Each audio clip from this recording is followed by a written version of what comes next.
I built this Google Search Console dashboard entirely with Claude to monitor my site's organic search performance and improve my SEO strategy. If I had done this with Data Studio, Power BI, or any other data visualization tool, it would have easily taken me about 2 days of work. With Claude, it took me less than 10 minutes. By the end of this video, you'll be able to build this exact same dashboard for your website's Google Search Console using the skill I created for you. So let's get started. To build this dashboard, we're going to use Claude, but you can use other AIs like ChatGPT. Now, to get your website's data into Claude, you could go directly to Google Search Console, download the data as a CSV, and then upload it to Claude. The problem with this is that it'll always be manual, you can't automate it, and the data you download will remain static. Then you'd have to repeat this whole process to update it. To avoid all that manual work, we're going to use an MCP. What is an MCP? Basically, an MCP is a connection that allows Claude or any other AI model like ChatGPT to access data from other platforms and work with that information. Think of it as a bridge between the platform and Claude. In this case, it'll be a bridge between Google Search Console and Claude. For this exercise, we're going to connect the Porter Metrics MCP. Once you connect it, you'll have access to all the information Google Search Console has on your site. Connecting it is super easy. Just go to portermetrics.com and create your free account. Then go to Claude, click on Customize, Connectors, add a custom connector, name it Porter Metrics, and paste this URL where it says MCP server URL. Click Add and connect your Porter Metrics account. After that, go back to Claude and simply ask it in a new chat to add a new Google Search Console account to your Porter Metrics MCP. Claude will reply with an authorization link, authorize your account, and you're good to go. Now, let's build the dashboard. A good Google Search Console dashboard should help me identify things like this. First, my site's overall performance in terms of clicks, impressions, CTR, and the average positions of my pages in search engines. It should also help me see which keywords and search queries my website is showing up for. Additionally, I should be able to see trends of pages that are growing and declining on this dashboard.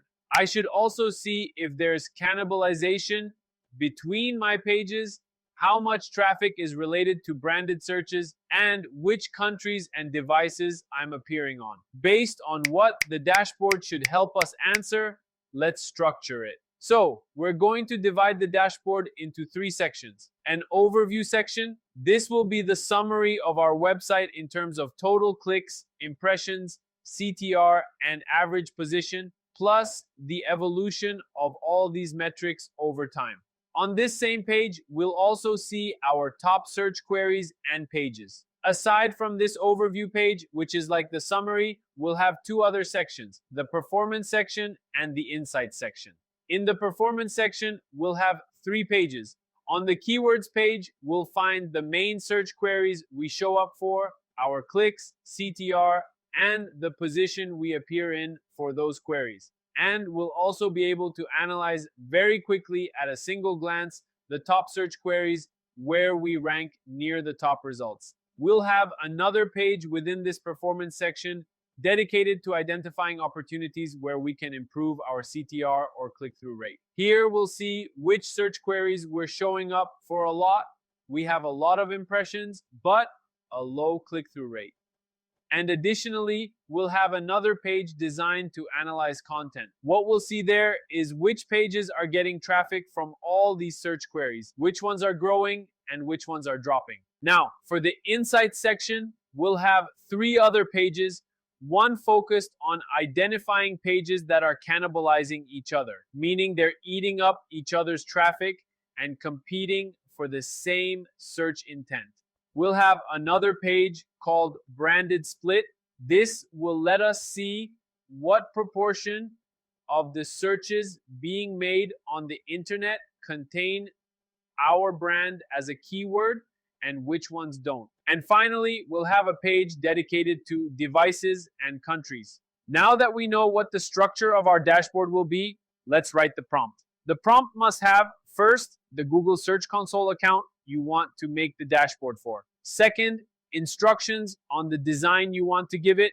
whether you want the dashboard to be dark, light, or match a company's visual identity. And third, the prompt must mention what the page structure of the dashboard will be and what metrics will go inside each of these pages.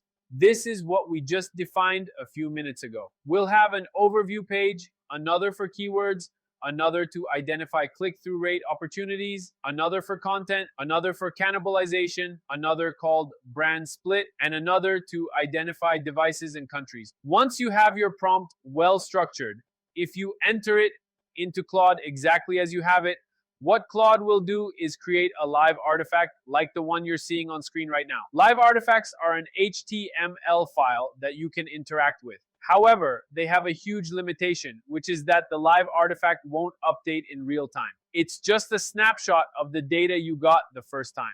To solve this, it's best to build the dashboard using Porter Metrics infrastructure.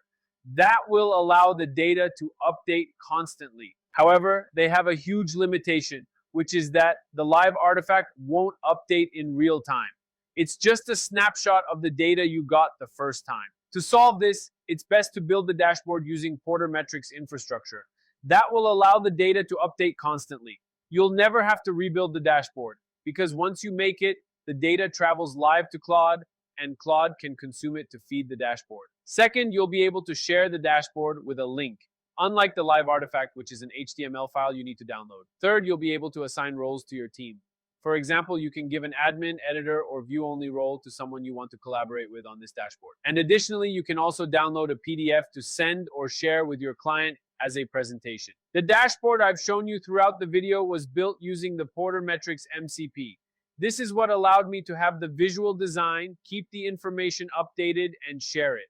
For you to have this exact same Google Search Console dashboard, what you need to do is download the skill that's in the first comment or in the description. And once you have it installed in Claude, you'll be able to run it in any of its interfaces: Claude Chat, Claude Cowork, or Claude Code.